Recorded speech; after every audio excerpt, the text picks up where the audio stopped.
పాదములు మాత్రమే కాదురా, నీ దుశ్చారిత్రము వలన సర్వాంగములను తుదిరి ఉన్నవిరా. ఓరి మాయావి, ఓరి మాయావి, ఓరి మాయావి! మా అంగీకారం లేక మా ఆశ్రమం ముందు ప్రవేశించినకు నీకెవరు అధికారం ఇచ్చినో తొలత చెప్పుము. మా ఆశ్రమం వల్ల అపవిత్రమనుతే కాక అర్ధుడై వచ్చిన నా కోతను వ్యర్థముగా పాడించి నాలుకలు పోయినని బయలుదేరితివట. నీ తాత ముల్లవారికేమి కట్టబెట్టిదివి? మొన్నెవరు రాజులు లేరా? వేటకు రారా? నీ మృగయ విహారములతో బాగుంటే జలదారుల ఆశ్రమములే కానీ మీరు పలికిరవా ఏమి? భోజకర మందిర రాజులు బాధాక్రాంతులై ఉండ నీవు చక్రవర్తి పదమున్న రెడ్డీకుడంతా ఈ మా వంటి మునుల ఆశ్రమములు పాడు చేతికనని నాకిది వరకు తెలిసినది కాదురా మృత్యువతి. నీవే మనరించినను, ఏమే మనరించినను మంచిదనచు ఇచ్చకమలాడుచు పట్ట పుట్టికై వెత్తిచాకర ఏవా దుస్తవచిత్రులను పుట్టివా. నీ మనర్దన ఈ అపకృత్యములకు ప్రతి విధానమునకు మేము అసమర్థులమా?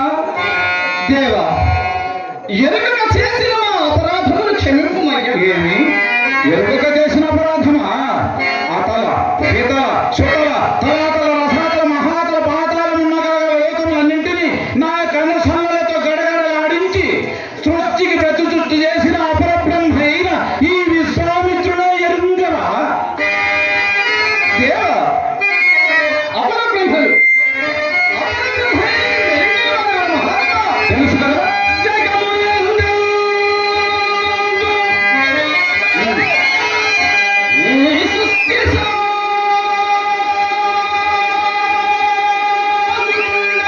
యథార్థమే.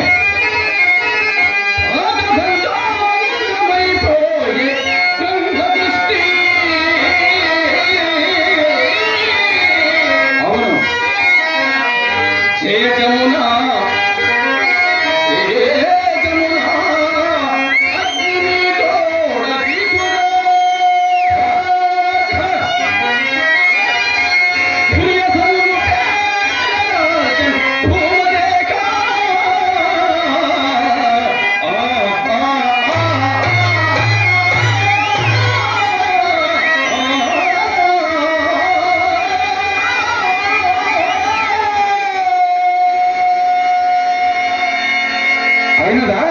అయినదా నీ వ్యర్థ మాటల ప్రసంగము?